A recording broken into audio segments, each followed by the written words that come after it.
So let's start with a brief introduction of why neutrinos are so important and why we want to know more about them. The history of neutrinos dates back in 1930s when they were first introduced to solve very mysterious puzzle. So there was something wrong with what was observed with beta decay, because the idea was that in beta decay, people expected a monochromatic spectrum, as shown here, because it was thought that beta decay proceeded as a two-body decay, which gives us monochromatic spectrum. But in fact, what was observed was far from being monochromatic and was more a continuum spectrum that one could explain by assuming that instead of just two particles, the beta decay produces three particles, of which one is mysterious because was not observed. So what happened in 1930s was that Pauli proposed in a famous or infamous letter to colleagues the existence of this mysterious, neutral, and very tiny particle. And later in 1933, this formulation was better refined and developed by Fermi with his theory of beta decay, which, by the way, was rejected by nature because nature said that it was too far from any kind of speculation that could have been made at that time. So when you have some research rejected by some journal, don't be despaired too much. And we had to attend until 1956 before this very mysterious particle was first observed in the famous Savannah River experiment. And before then, Pauli was very scared because he said, I made a terrible mistake. I postulated the existence of something that we will never probably observe. But when the Savannah River, in fact, observed the first neutrino events, then Pauli said, okay, everything comes to those who can wait for them. But neutrinos have always been accompanied by new discoveries, because later in the 60s, there was another famous experiment, the Homestake experiment, where something again unexpected was observed, in particular by combining the current at that time knowledge of the solar model, which allowed to predict the number of neutrinos that one expects on Earth to observe coming from the sun, with those in fact observed on Earth. There was a discrepancy by a factor of 3 between those who were predicted and those who were observed. Those observed were just 1/3 of those predicted. And people speculated a lot on how to solve this issue. One possibility was, for example, that the solar model was wrong, that was something not completely understood in the solar model, until in 1968, Pontecorvo proposed the idea of neutrino oscillations. The idea that neutrinos are produced in a given state, but then while flying from the source to the observers, they change in flavor during this propagation time, oscillating between the different flavors, because in fact the three mass eigenstates in which we can decompose the three neutrino families overlap according to quantum mechanics to produce these different combinations of neutrino flavors. And that indeed explained the discrepancy between the neutrino produced in the sun and those observed on Earth, because we could observe just those who oscillated in the flavor that was able to be observed with the experiment under scrutiny. So today, what we expect to get again from exploring neutrino physics, even though since the 1930s, many information have been collected on neutrinos, there are still lots of neutrino properties that make neutrinos one of the least understood corners of the standard model of particle physics. One notorious example is the fact that because neutrino oscillates, we know that they are massive, and indeed the observation of neutrino oscillations was awarded the Nobel Prize exactly for this specific reason. Even though we know that they are massive, we don't know exactly how massive they are. We haven't observed yet the neutrino mass scale. And what is more, within the standard model of particle physics, at the theory level, we cannot build a satisfying explanation of why neutrinos are massive simply using the content of the standard model of particle physics. So to some extent, the massive nature of neutrinos is one of the most solid windows towards the beyond standard model physics that we are all seeking for today. And we expect that neutrinos can bring us new information and help us unravel many mysteries in the standard model of particle physics, as they did in the past. And one of the avenues that we can pursue to understand better neutrino physics and to explore these mysteries is through cosmology. And in fact, the history of neutrinos and cosmology is also very old, with pioneering results on on constraints on neutrino properties coming exactly from cosmology. For example, in the 60s, it was realized that by requiring that the total energy density that neutrinos could provide was not to overcome the total energy density present in the universe, this would have allowed to put an upper bound on the mass of neutrinos. And these were the bounds that were put at that time. The first one requiring exactly that the energy density in neutrinos was not over the total energy density in the universe. And the second bound by requiring that instead the energy density in neutrinos was below the energy density provided by non-luminous matter, the dark matter. And now you may laugh at these numbers if you are familiar with the current bounds on the neutrino masses from several other experiments and avenues. But at that time, those were very extremely stringent bounds, because from laboratory searches, the mass of the electronic neutrinos was about the same level as this bound here, and the mass of the muonic neutrinos was bounded from above to be around the MeV scale, so many orders of magnitude larger than the constraint that cosmology allowed to put at that time. Beyond the constraints on the total mass, it was realized later in the 80s that massive neutrinos could also modify the way in which the cosmological structures formed in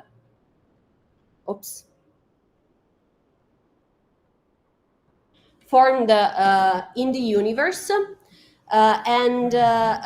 This was key to understand that neutrinos could not be the majority of the dark matter components present in the universe, because the way in which structure formation evolved in presence of neutrinos is exactly the opposite of what structure formation evolves in presence of a cold dark matter component.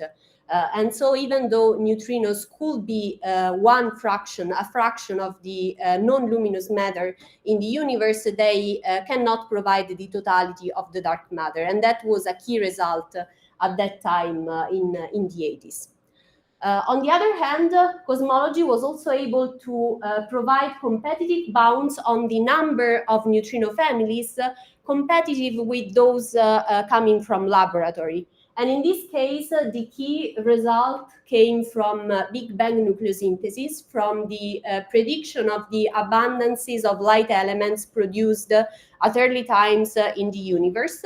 And by comparing the predictions from this very powerful theory, which is one of the pillars of modern cosmology, with the observations of the light elements abundance from astrophysical avenues, it was possible to provide these bounds on the number of neutrino families, which were at the same level of those coming from lab searches, for example, at the same time. So you can appreciate how cosmology was already at the forefront of the research in neutrino physics from the 60s on. Now, what we can tell with cosmology about neutrinos, to understand what kind of information the current cosmological observations and tools can give us, we have to go through very quickly the thermal history of neutrinos and understand how neutrinos modify and impact the evolution of the cosmological probes. We start, as usually, from very early times. In this slide, the time flows in this direction. So early times are on this side. And at very early times, neutrinos are coupled to the rest of the components of the primordial plasma by the very effective weak interactions with the components of the plasma. Neutrinos are very hot and relativistic at that time and effectively coupled to the plasma, until we reach a specific scale, temperature scale, which is the 1 MeV scale, which is the time at which the weak interactions stopped.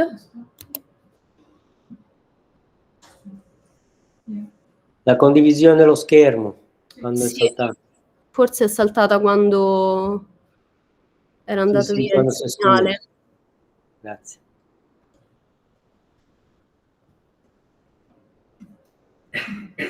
Perfect. Okay. At this time, the interaction rate goes below the other typical scale that we use in cosmology, which is the expansion rate, and this sets the time at which neutrinos decouple from the rest of the cosmological plasma, are not interacting efficiently with the other components anymore. This happens at a very peculiar time, because right after the neutrino decoupling, we have the last episode of annihilation in the universe, electron-positron annihilation. And you may wonder, why is this important to know? This is important because every time we have an annihilation episode, the entropy that is released by these annihilating components is shared by the other components of the primordial plasma, which are still coupled to each other. And of course, when neutrinos decouple from the plasma before electron-positron annihilation happens, they do not share the entropy release produced by electron-positron annihilation.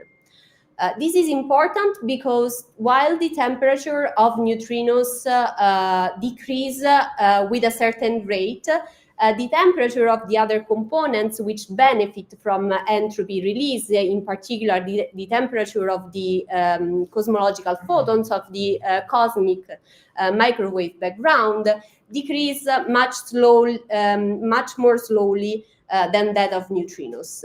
If we extrapolate this behavior until recent times, until today, this means that the neutrino temperature, the temperature of the cosmic neutrino background is much smaller than the temperature of the cosmic microwave background, which means in turn that a direct observation of the cosmic neutrino background is extremely difficult compared to instead the direct observation of the cosmic microwave background that we have since many decades now. So all the information that we get on neutrinos from cosmology do not come from a direct observation of the cosmic neutrino background. Rather, they come from the indirect imprints that the cosmic neutrino background has on the evolution of the cosmological probes. And we will see later what these imprints are. The other important step in the thermal history of the neutrinos is the non-relativistic transition. We know that neutrinos are massive particles, so at some point throughout the evolution of the universe, they become non-relativistic. and this is an important time for what concerns structure formation. Because at this time, we can define a specific scale for neutrinos, which is the free streaming scale. On scales that are much larger than the free streaming scales, neutrinos do not have enough energy to escape from the gravitational wells that are formed by the evolving structure in the universe. So they are captured within this forming potential well and contribute to the clustering of matter at those scales. On scales that are smaller than the free streaming scales, instead, the thermal velocity of neutrinos is so high, they still somehow remember of their relativistic nature of before, that they can efficiently escape the potential wells of the forming structure. And so on those much smaller scales, they do not contribute to the clustering of matter. Which means that we have a sort of imbalance between larger scales and smaller scales when we weight the amount of clustering matter in the universe. And this is one of the most important imprints of neutrinos that we can use to constrain, for example, the neutrino mass scale with cosmology. So to summarize, neutrinos modify and impact the evolution of cosmological probes in different ways and at different times throughout the evolution of the universe. If we want to somehow extremely summarize by means of some parameters, what are the effects of cosmic neutrinos on cosmological probes, we can define two phenomenological parameters that effectively capture all the information that I've provided you so far. The first parameter is governing the impact of neutrinos at very early times and is ineffective, is the number of neutrino families, or more precisely, the number of relativistic degrees of freedom at early times. And you can see here that it is defined as the difference between the total energy density in radiation at early times minus the contribution that comes from photons, normalized by the energy density of standard instantaneously decoupling neutrinos. And if you use this definition, the predicted value within the standard cosmological model for this parameter is 3.044. Now, this number should ring a bell, because we know that we have three active neutrino families within the standard model of particle physics. So why this number is larger than 3? And the reason is that we know so precisely the physics of neutrino decoupling in the early universe that we must account for this additional contribution when we consider the impact of neutrinos in cosmology. Because this number comes from the fact that to a larger extent, neutrino decoupling is not an instantaneous phenomenon. I told you that neutrino decouple right before electron-positron annihilation, but of course it takes some time for the whole neutrino population to decouple from the rest of the plasma, so that some neutrinos can benefit from the entropy release due to electron-positron annihilation, and this add a contribution to the free neutrino families that we would naively expect. And then we have to take into account all kind of corrections when we precisely evolve the Boltzmann equation, the quantum Boltzmann equation for solving for the neutrino decoupling at early times, including, for example, neutrino oscillations at early times. So if you sum up all this contribution, you end up with 3.044 as the expected value of an effective. Any deviations from the standard picture that I've described you so far in terms of new interactions in the neutrino sector or new light particles that contribute to the energy density in radiation at early times would show up as a different value of an effective compared to that expected within the standard model of cosmology. The second important parameter is, of course, the neutrino mass scale. that in cosmology is the sum of all the neutrino masses. Because at first order, cosmology is sensitive to the total mass carried by neutrinos. This parameter summarizes effectively the impact that neutrinos have at late times when the cosmological structures are forming according to the picture that I described to you before. What we do with cosmology is exactly to put constraints on these two parameters by looking at the cosmological probes that we have at hand. And in this colloquium, I'd like to focus on the core business of our group, which is the observation of the cosmic microwave background. You may know that the cosmic microwave background is the relic radiation from the Big Bang that's separated from matter at a redshift of 1100, and from that time on freely stream from this surface here, which we define the last scattering surface, the last time in which photons interact with free electrons at early times, to the observer by moving throughout the cosmological structures in the universe. Bear in mind that this propagation happens through the forming structures in the universe, and you will understand why this is important in just one slide. The cosmic microwave background has this frequency spectrum, which is a perfect black body with a temperature of about 2.7 Kelvin today. And the observation of this spectrum was awarded the Nobel Prize. It was so important that it was awarded the Nobel Prize. On top of this field of 2.7 Kelvin, we also have fluctuations both in intensity and in polarization that you can appreciate from these two maps here. These are maps of the cosmic microwave background sky that we observed. These were observed by the Planck satellite. And if you were able to observe with your eyes in the microwave, you will see these fluctuations in the total intensity of the cosmic microwave background, with the colored spots being regions that are a bit colder or a bit hotter than the average 2.7 Kelvin.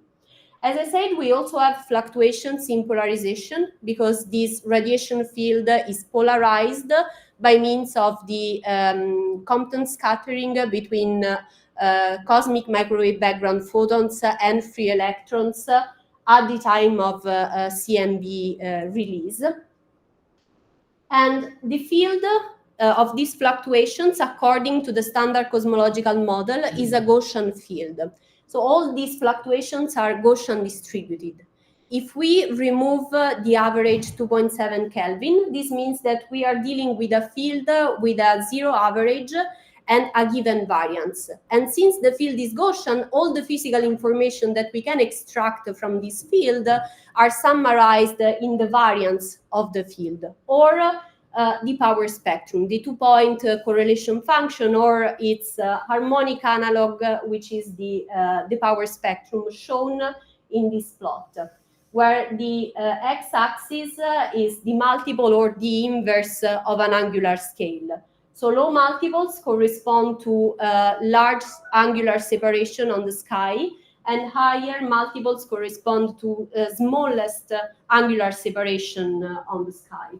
The different colors correspond to the different power spectra that we can build by combining temperature and two kinds of polarization maps, the E and B mode-like polarization. So we have auto spectra in temperature, E-like polarization and B-like polarization, and the cross-correlation between temperature and E-like polarization. We just show this cross-correlation because within the standard cosmological model, TB and EB are expected to be vanishing. From these plots, there are some features that you can appreciate, and for what concerns neutrino imprints, I'd like to draw your attention to the central, again, You lost connection of the shared screen as well, Yeah, right? yeah. Okay.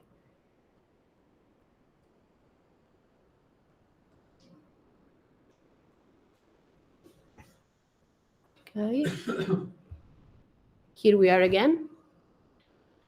So I was saying that for what is interesting for neutrino imprints, your attention must be focused on the central and small-scale region of this plot. In the central region, you can appreciate how these spectra show oscillations, peak and troughs. And these are the residual of the acoustic oscillations that propagate in the primordial plasma at the time of CMB formation. At the time of CMB formation, the CMB photons were still partly coupled with baryons, and in cosmology we call baryons protons and electrons, basically. So by means of the Coulomb scattering, photons and baryons were coupled at early times and undergo these acoustic oscillations through the balance between the gravitational collapse induced by matter and the pressure radiation, which instead was opposed by CMB photons. These peaks and troughs are just the residual of the oscillations that we had in this primordial plasma.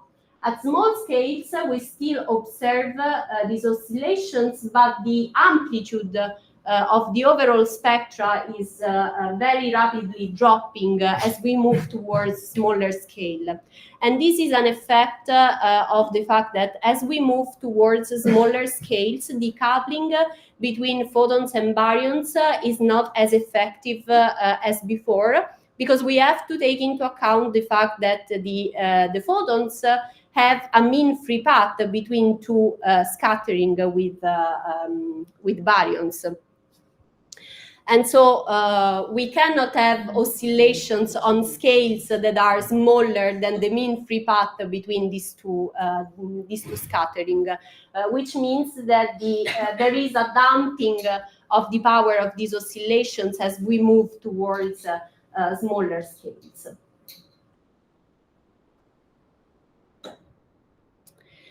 The other important ingredient that we have to know when we talk about neutrino imprints or information that we can extract on neutrinos from the CMB is what I was telling you before, that the CMB photons, while traveling from the last scattering surface to the observer, are moving towards the forming structures in the universe. And of course, these forming structures are responsible for creating a field of gravitational potential, which induces that key effect that we know from general relativity, the gravitational lensing of light. In other words, these photons are banded throughout their path by the forming cosmological structures in the universe, so that if one photons come from the last scattering surface, it's not moving in a straight line to the observer, but instead is undergoing some bending or some oscillations depending on the amount of structures that the photons encounters while moving in its path from the last scattering surface to us. This effect is imprinted in the CMB in two ways. One way is that it introduces unknown Gaussian statistics in the maps that I showed you before. So instead of observing a pure Gaussian field, both in temperature and in polarization, the effect of gravitational lensing slightly modified this pattern by introducing some non-Gaussianities at the small scale level. The other point is that it modifies a little bit the polarization, the E-like polarization pattern by transforming some fraction of the E pattern into a B pattern. And in particular, this peak that you observe here in the blue spectrum, which is the BB power spectrum, is in fact the effect of gravitational lensing that produces this peak here, simply modifying, smearing the EE spectrum because of this gravitational lensing effect. This means that we have two powerful tools to reconstruct the underlying gravitational potential field that is inducing this non-Gaussianity and this mixing between E and B modes in the CMB fields. By tracking down exactly this information in the observed CMB, we can reconstruct the gravitational potential, which is an important ingredient because it is a tracer of the matter power spectrum, the amount of matter that clusters in the universe. Which is another key ingredient that we know that we have to know when we want to constrain the neutrino mass scale. This plot is showing exactly the power spectrum of matter as a function of the wave number of the scale, basically the inverse of a physical scale, a different redshift. And again, we should focus on two different regions of this matter power spectrum. The central region, where you appreciate the same oscillatory pattern that we saw in the CMB spectra, which are again the residual of those acoustic oscillations that are also observed in the CMB spectra for the same reason that I described you before. And this final region, which is where the most prominent effect of neutrinos is localized, as we will see in a second. So now that we have understood what are the key observational ingredients that we have to seek for if we want to constrain neutrino properties with CMB observations, let us understand in details what imprints the neutrinos have on those observables. The first effects that I will present you are induced by neutrinos at very early times when their imprint can be still summarized in terms of the n-effective parameter that we have encountered before. You can see here the CMB power spectrum in total intensity, and again, these are the acoustic oscillations that we have encountered before. And the focus here is on the damping part of the power spectrum, the region in which the power is suppressed by the effect of the mean free path of photons between two interactions with free electrons. You can see that by changing the value of an effective, we are changing the amplitude of the power spectrum at small scales. In particular, by increasing an effective, we are decreasing the power of the CMB spectrum at small scales. To understand why this is happening, we have to introduce the angular scale of the damping, which is nothing but the parallaxis definition. It's the relation between the physical damping scale, which is related to the photon mean free path. So being a random walk, being the scattering basically a random walk, the physical scale is the inverse of the time, which is given by the Hubble rate at that time, and the angular diameter distance, which is the distance between us and the observed physical distance, which again is proportional to the Hubble rate, which is a function of an effective. So if you take naively this ratio, you see that the angular scale of damping, which is projected into which multiple in the power spectrum start to be suppressed by this effect, is proportional to the ratio of the Hubble rate, which is a function of an effective. So this means that by increasing an effective, we are increasing the angular scale of the damping. So damping happens at larger angular scales, which are related to lower multiples in the power spectrum.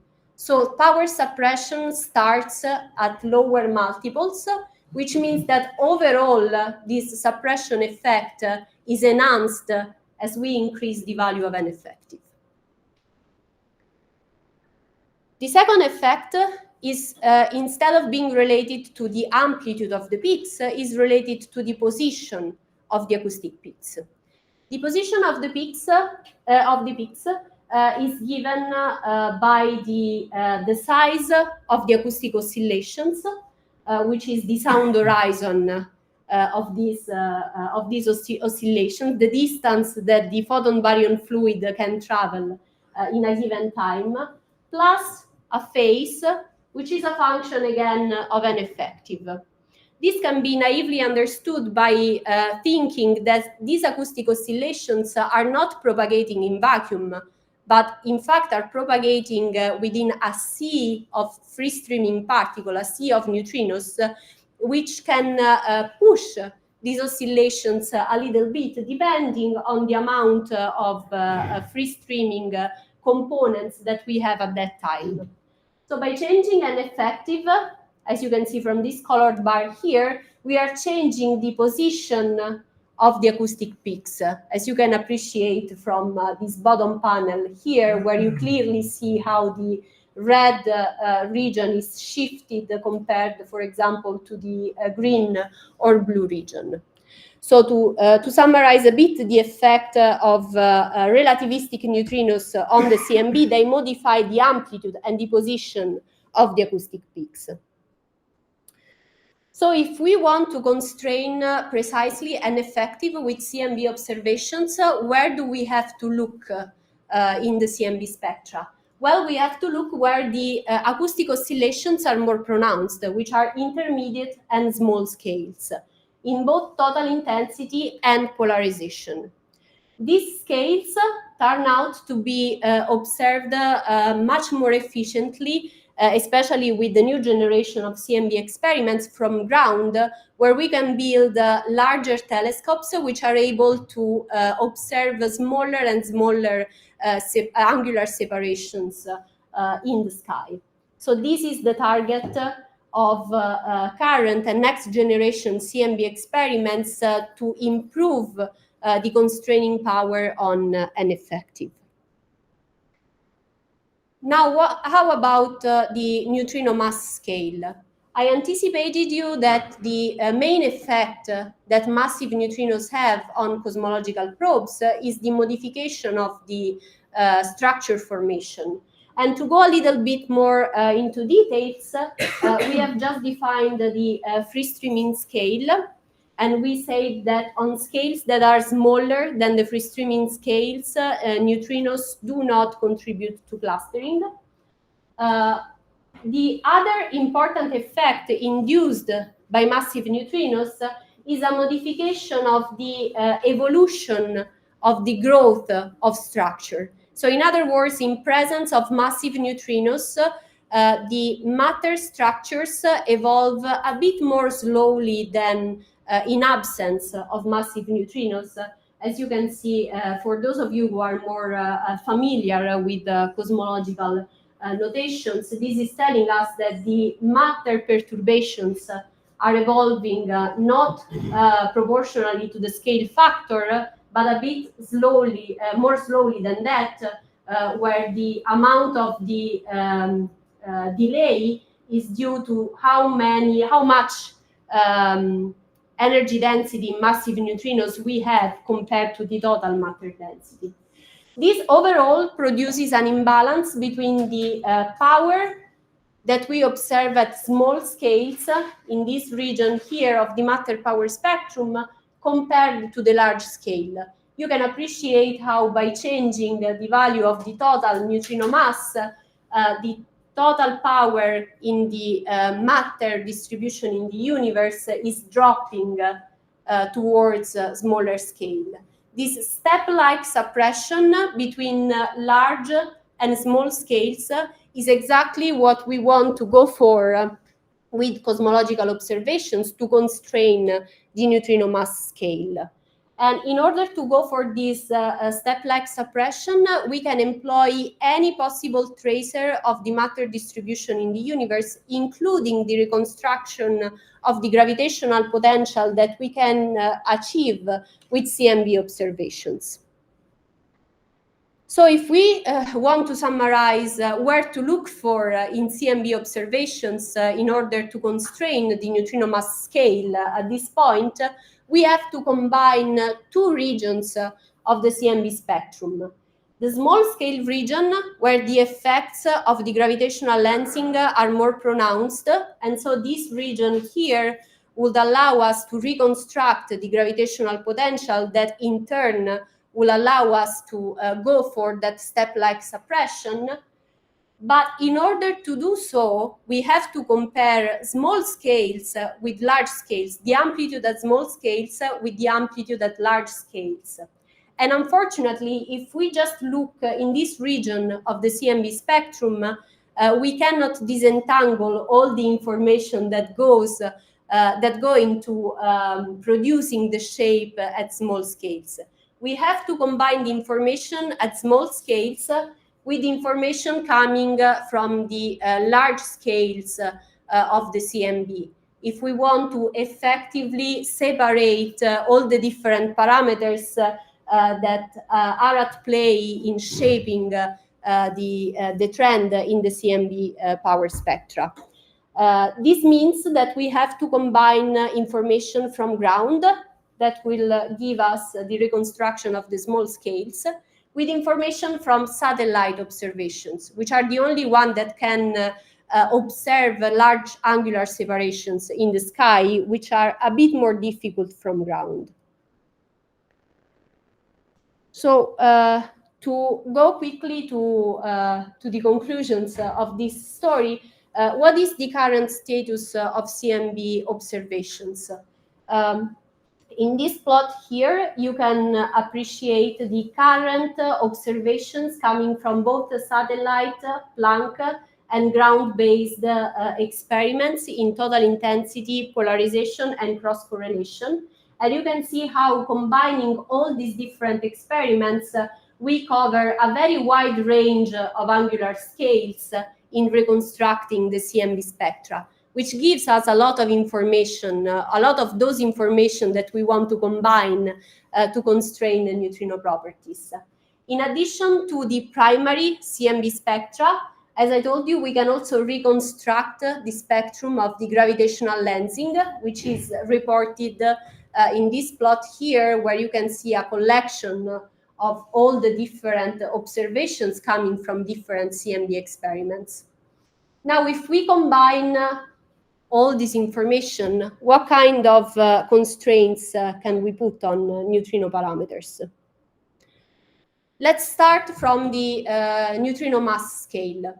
This plot is a compilation of all the bounds coming from current CMB experiments combined with information on the clustering of matter in the universe. In terms of the neutrino mass scale, in terms of the sum of the neutrino masses. The first take-home message is that unfortunately we are still not there in measuring the neutrino mass scale. We can only put an upper bound on the sum of the neutrino masses, not just with cosmological probes, but with any other avenues, including laboratory searches of the neutrino mass scale. However, within the standard cosmological model, cosmology is still the most competitive among all the different searches for the neutrino mass scale. Because while these arrows corresponds to the upper bound from CMB and large-scale structure observations, the horizontal line is the upper bound that is put by the Catherine experiment, which is a beta decay laboratory experiment. And so you can see that there is quite a a difference between the bounds that we can have from lab and the bounds that we can put from cosmology. The bounds from cosmology are so severe that we are on the verge of cornering this horizontal line here in gray, which is the expected minimal mass that we have in the so-called inverted ordering scenario, which is one of the two ways in which you can distribute the total neutrino mass among the three massive states. This seems very promising and also very exciting, but there is a caveat that you have to bear in mind when you look at these numbers. It's true that cosmology is very competitive, but it's also true that the information coming from laboratory searches, from beta decay searches in particular, are much more robust in terms of model dependency. This information only depends on kinematic assumptions, so on kinematic considerations. So they are not related to assuming any specific models. Whereas the information that comes from cosmology, unfortunately, comes from assuming an underlying cosmological model. In other words, if we, instead of the standard cosmological model, decide to obtain these bounds from a different, more exotic cosmological model, we can see that these bounds will probably change and will probably degrade. The good information is that, however, the quality of the observations and the redundancy of the observations that we have from CMB and large-scale structure observations is so high that this model dependency effect is somehow confined within a limited region. So in other words, these constraints will degrade, but not as much as to completely overrule the hierarchy between how competitive each probe of the neutrino mass scale is. Now moving to an effective, this is again a compilation of the different constraints that we can put on this parameter by combining different CMB observations from different experiments, independent experiments. The horizontal line is the 3.044 value expected within the standard cosmological model. And the take-home message from this plot is that information from different CMB experiments are all in agreement with each other, regardless of which cosmological model you assume. And they are in agreement with the standard expected value within the standard cosmological model. So in other words, with the current sensitivity, we can exclude very exotic scenarios in which either the neutrino properties or additional relativistic particles contribute extensively to modifying the value of an effective and to make it significantly different from what we expect within the standard cosmological model. Just a few words on the future, and then I will release you. If this is the current picture of CMB observations today, in the future, where the future is the next 5-10 years, this is what we expect to achieve. So we expect to improve the sensitivity on the observations on those scales that we already observe, but we also expect to extend the coverage of CMB observations on scales, on small scales that we still do not observe or do not observe with enough sensitivity. This will, of course, change the sensitivity to neutrino parameters in the future. And in this plot, I'm showing you the comparison between the current sensitivity on the sum of the neutrino masses and an effective given by this blue blob here, where the dark region is 1 sigma and the light region is 2 sigma sensitivity. These two ellipses here correspond instead to the expected constraints that we will have from the next generation of CMB experiments, some of which are already taking data in these days. The red ellipsis comes from combining the observations of small scales from ground-based experiments, next generation ground-based experiments. The improvement shown by the green region compared to the red combines not only the new observations of the small scales, but also the new observation of the large angular scales that will come from the new CMB satellite experiment, Lightbird. So you can appreciate that the improvement by combining information from ground and space, from large and small scales, is significant. Is significant at the level that we can not only improve the sensitivity on the neutrino mass scale and an effective by a factor of a few compared to the current sensitivity, but this means that we can explore beyond standard model scenarios that are still precluded by the current sensitivity. We can explore beyond standard model neutrino properties, like, for example, new interactions beyond the weak interactions or beyond those that are expected in the standard cosmological model. We can go deep into some properties that are expected in the standard cosmological model, but still not probed with enough sensitivity. For example, electromagnetic neutrino properties like the neutrino magnetic moment. But we can also ask whether at some point in the universe, additional particles that we cannot spot with the current sensitivity were produced and contribute to the composition of the primordial plasma. Some particles that, for example, can solve still open puzzles in the standard cosmological models, including the origin of the neutrino masses or the baryon asymmetry or the origin of the dark matter in the universe. So all this information can be accessed by improved sensitivity from the next generation of CMB experiments, or at least we hope that the new generation can give us enough sensitivity to see some cracks in the standard cosmological and particle physics model.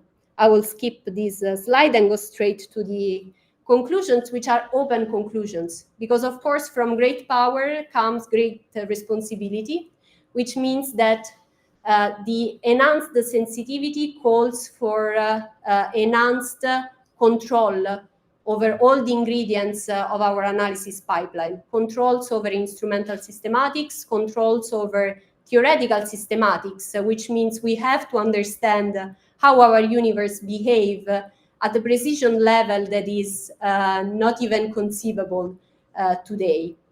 And there's a lot of work to be done. It's an open field, even if it is a solid and mature field, there is still lots of information that can be extracted and lots of opportunities for those who are willing to wait and to put their hand on it. So thanks for your attention, and I'm open to questions.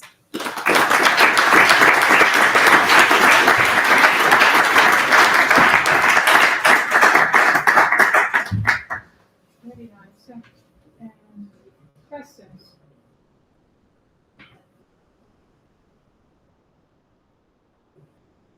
No. Thank you, Martina.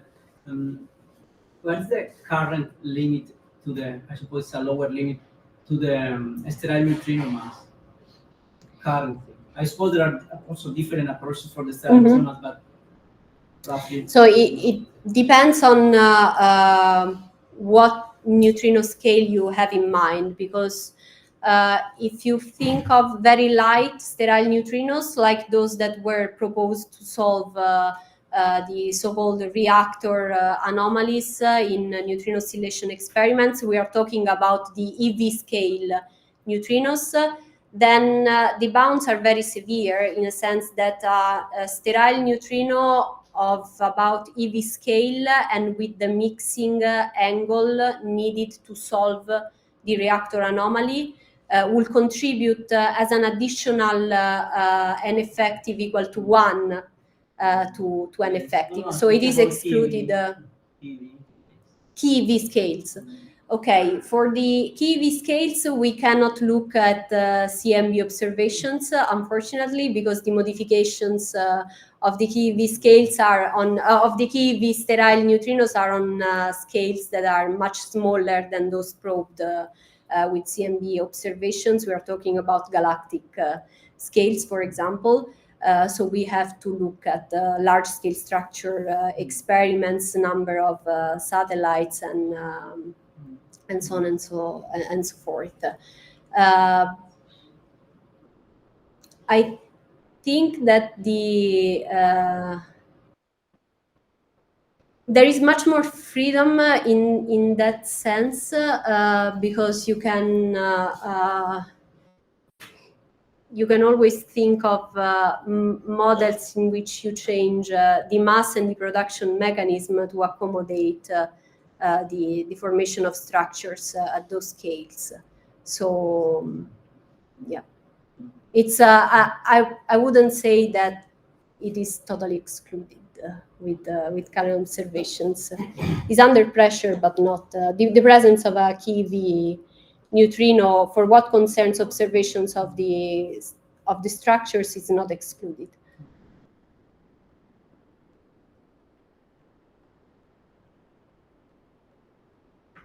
Maybe I can ask. From the experimental point of view, we have shown the CMB produces maps in amplitude and polarization. What are the observables to be able to disentangle this information? Are you detecting? You detect them with polarized detectors, yes. So you, by combining the detectors that observe that are oriented differently in the focal plane, you can reconstruct both the total intensity, for example, by summing the power observed by many detectors, but also the modulated polarization signal by differentiating between detectors observing the same spot but with different orientations of the polarizer. So for that you needed to go in space? No, also from ground, yes. So the atmosphere doesn't... The atmosphere is a limitation factor in terms of frequency coverage. From space, you can observe a wider range of frequency, which helps with separating the cosmological signal from the astrophysical signal. Because, of course, your detectors observe all the power in the microwave range, which is not just the CMB signal, but also emissions from the galaxy and from extragalactic sources. So if you can combine the frequency information from all these different sources by observing as many frequency channels as possible, you can much more effectively separate the CMB from these contaminants. From ground is a bit more difficult because the atmosphere limits the number of frequency windows that can be observed, but still doable.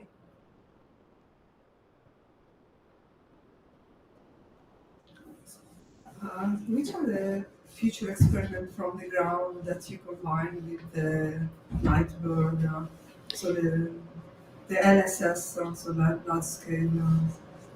From the ground, we can have both CMB observations from Simon's Observatory, which is operating now. So it's a intermediate generation CMB experiment. And later on in the 30s, we will have CMBS4, which instead would be the ultimate CMB experiment from ground.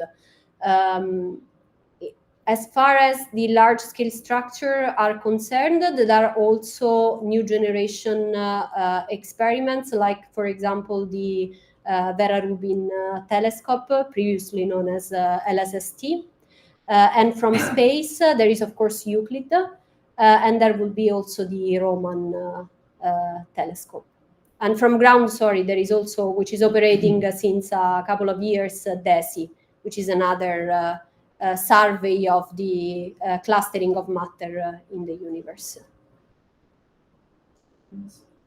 We have another question. And how will these combine with future long baseline to say Dune results or hyperkamikande future results in the neutrino description? In the neutrino description, so they can provide in terms of number of neutrino families and neutrino mass scale, they can provide complementary information, because these long baseline experiments are not directly sensitive to the number of families or to the neutrino mass scale. There are other properties that can be observed jointly by these experiments. For example, new interactions in the neutrino sector that can be probed at different energy scales with cosmological observations or with laboratory searches.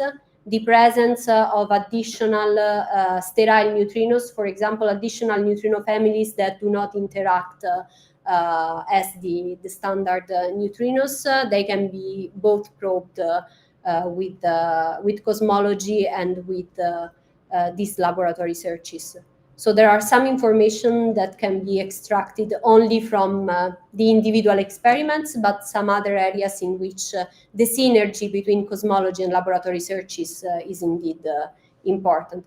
Because think of, I don't know, we see something anomalous in cosmological observations. For example, we observe a signature that can be traced back to a new interaction in the neutrino sector. If you really want to claim a detection, first of all, you must be 100% sure that it's a genuine physical signal in cosmology, and that it's a totally internal business in terms of having perfect control over systematics and contaminants. But what is really powerful is that you observe either the same signal or a similar confirmation of the same physical effect coming from a totally independent avenue, which is affected by completely independent systematics, completely independent analysis pipeline. And in this regard, combining information from cosmology and from laboratory, it's probably the best avenue to follow in the future if we want to go for these beyond standard model signatures.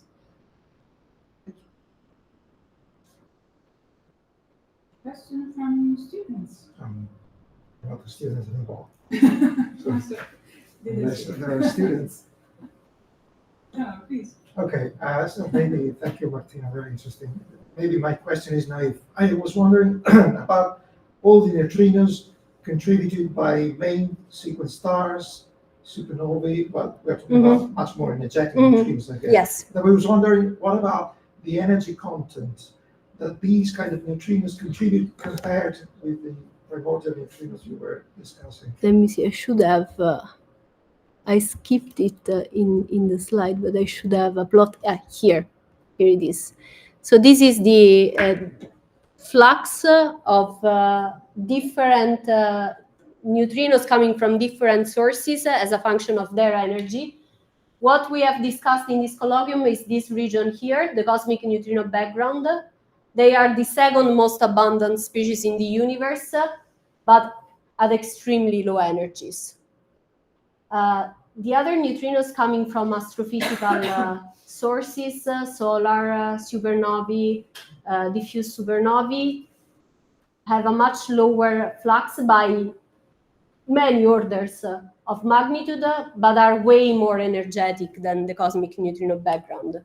So you can detect them much more easily, of course, even if they are less abundant to some extent compared to the cosmic neutrino background, which is extremely abundant, but at a too low energy to be directly observed, at least so far. There are experimental avenues looking for a direct detection of the cosmic neutrino background, you might have heard of the Ptolemy experiment, which aimed to detect the cosmic neutrino background by beta decay searches, basically, of the clustering of the cosmic neutrino background in our own galaxy. But it's a very difficult experimental search. Let me say that. I have curiosity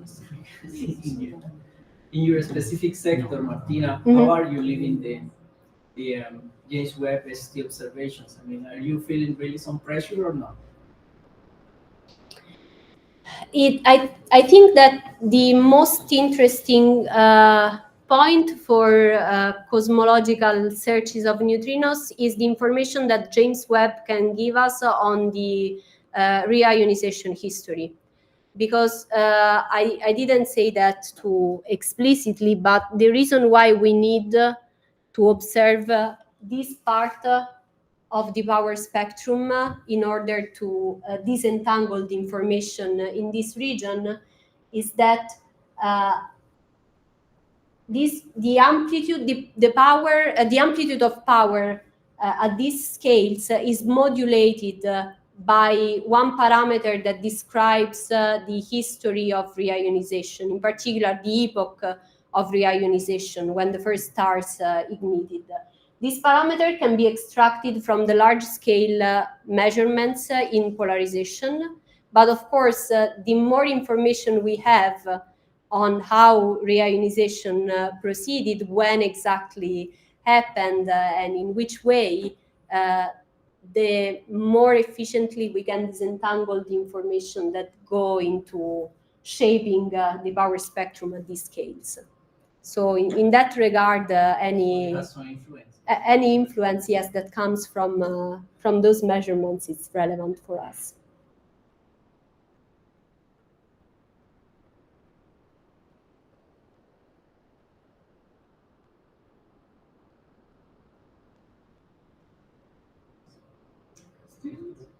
Yes. Maybe a question on the validation map that you show in your slide. Is that the one you have below that? Yeah. So it's not clear to me how to interpret the color scale in this polarization map. I mean, for the temperature is obvious, but what does blue and red mean in the polarization map? They trace the same primordial fluctuations that give rise both to the temperature fluctuations in the CMB and to the matter perturbations in the universe. So they are regions that are a bit colder or a bit hotter than the average field that we can observe. For the temperature map. Well, the observable, it means the observable. Maybe if you zoom, you can see the bars. So that's the point. They don't see the bars. Right. No, sure. Because the fluctuations, you can appreciate it from here that the power in temperature and in polarization is different by many orders of magnitude. So the power that you collect in polarizations and the fluctuation of this power is much smaller than the power that you observe in total intensity. It's still power fluctuations, but polarized power instead of total intensity power. There's a correspondence. Blue and red are more or less placed in the same units. Yes, they are. The amount of correlation is given by this green line here, because of course the polarization is due to the fact that the photons are polarized by scattering. So a given fraction of the total intensity is polarized by the Thomson scattering. So not the total power, but just a fraction of the power. So yes, there is a correlation between the fluctuations in intensity and the fluctuations in polarization. So the figure gives only the fraction of polarized photons. The figure there. Which shows the states. Which figure? Sorry, Yes, the maps. No, below. Yes, this one. This one. Polarization. The colors Yes. related to the fraction of polarized photons, or not? Correct. Or is that the intensity of a given polarization? Is the intensity of the total polarization. But there is also information on the direction of the polarization that you can't see because you should zoom. You have Let me see. Yeah, exactly. No. Maybe here it's more clear. Yeah, there are arrows on top which show. Now, the color traces the amount of polarization in each region of the sky, and the arrows instead are the direction of the polarization. They are linearly I polarized. think in that map, the color is just a smoothed version of the temperature. It's not polarization. The length of the arrow is the magnitude of polarization. I'm not sure. If you look at the upper plot versus the lower one, that's a smoothed version of it. It's just I actually know who made that picture, so I'm pretty sure. Okay. Oops.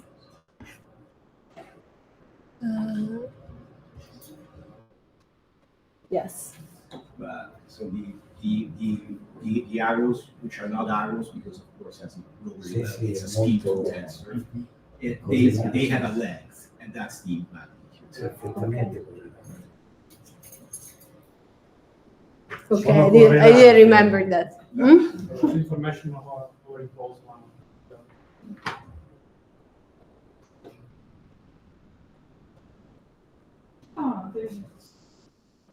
Speaking very loosely, looking at an effect, what are the theoretical prediction for the modification of the standard model, which are fashionable now? Model, how much do they? How far are they from the theoretical prediction of vanilla standard model and the future? I mean, distribution of the error. So I think we can identify two classes of deviations. One class that is related to neutrino physics and neutrino properties specifically, and one of the most fashionable models in the recent years has been the exploration for beyond standard model interactions. This received quite some interest because it was shown that for some specific classes of interactions, you can alleviate the Hubble tension, for example. For those of you who don't know it, there is a very large discrepancy between the estimate of the Hubble constant that we get from CMB and from cosmology in general, and the measurements that we can get instead from low redshift observations, for example, from the Cepheid calibration. Within the standard cosmological model, if you allow for non-standard interactions in the neutrino sector, a specific class of non-standard interactions, then the two values, in particular the value that you get from cosmology, can become closer to the value that we can infer from low redshift observations. But apart from the reason why this received so much interest within the large cosmological community, this is one of the properties that, from a theoretical standpoint, is most interesting to observe, because it can help understand, for example, the origin of neutrino masses. The mediator of the interaction can be related somehow to the mechanisms for producing neutrino masses. The other class of deviations from the standard value of an effective is not directly related to neutrinos, but it's more related to additional light particles that can be produced in the early universe. For example, sterile neutrinos or axion-like particles, particles that behave similarly to the axion, QCD axion that was postulated to solve the strong QCD problem that can be produced by, for example, interactions with photons or with gluons at the very early stages of the universe. All these additional particles can populate the cosmological landscape and contribute to a different value of an effective. And so if we are able to spot the deviations of an effective at a certain level, we are able to either say that there are additional populations beyond active neutrinos, and what the properties of these additional populations are. And sorry, there is a third class, which is modifications of the cosmic evolution. For example, suppose that the inflationary epoch doesn't proceed as it is postulated within the standard picture. So there are episodes of reheating happening later throughout the evolution of the universe. This will change all the thermal history that I described before, and therefore will change the predicted value of an effective. So spotting differences compared to what we expect within the standard model can be a way to indirectly constrain the cosmic evolution without assuming additional physics in the neutrino or light relic sector. What about the Majorana light neutrino? The Majorana this will screw up on the strength from cosmology or the physics or not? No. For what concerns these two parameters, that will make any difference whether they are Dirac or Majorana. No, there is no direct sensitivity to the neutrino nature, unfortunately. So, how much accuracy can we detect now and in future? So the sensitivity to an effective now it's about 10%, and in the future it will reach with as stage 4 experiments the percent accuracy. Like Like in CMBS4, because Lightbird will not observe the angular scales that are needed, or will not observe them as efficiently as we need to reach the 1% sensitivity to an effective. What do you think about the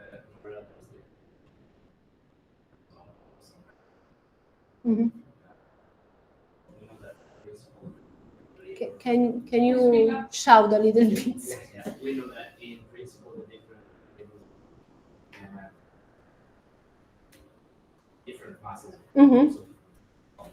Yes. So is it relevant to consider the fact that yes.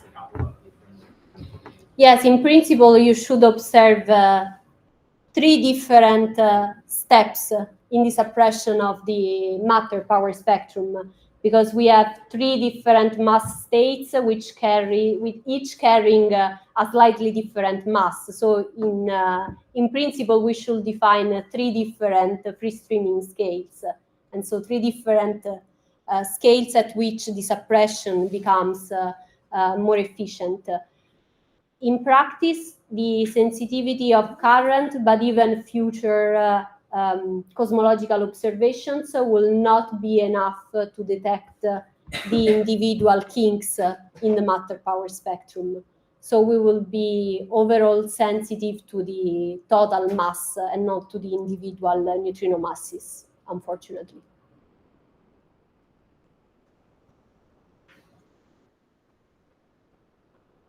Maybe I ask the last question. From the point of view of your work, you analyze data from Planck, or you contribute with models to extend the model that fits the experiments. What is your Both. group? Both. As Paolo can also testify, in Planck I contributed both to the development of the likelihood code, which was used in particular for the analysis of the large scale polarization. And I also contributed to the in scientific interpretation of the data in terms of lambda CDM, beyond lambda CDM models, including beyond lambda CDM neutrino models. For example, one thing that I did for Planck was to constrain deviations from the standard interaction behavior of neutrinos with a very simplified model, but still was one thing that went into the official Planck analysis. But in your community, is there an attempt to put together in a shared way the code from all the experiments? Or each experiment has its own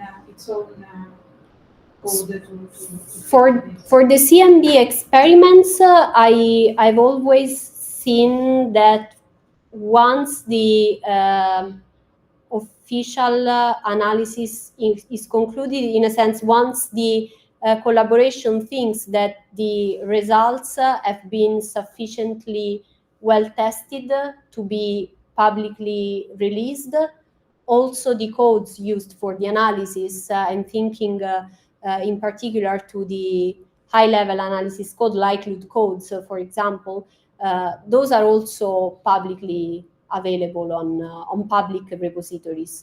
And this happened for all the experiments that I have the possibility to work with or to use data from my PhD on. In other communities, I think the situation is a bit different. There might be different layers of restriction to the access to raw data or pre-analyzed data, or even the codes that are used. In the future, I see that the community, especially the more junior people, are going towards making the codes publicly available as soon as possible. For example, in one of the collaborations that I'm working mostly now, Simon's Observatory, the likelihood codes, but also the codes that are used to prepare the raw data, to transform the raw data into scientific products, are developed on open repositories, on GitHub folders where everyone has access to. So I think it's a shifting paradigm in the community. Okay, thanks again, Maria.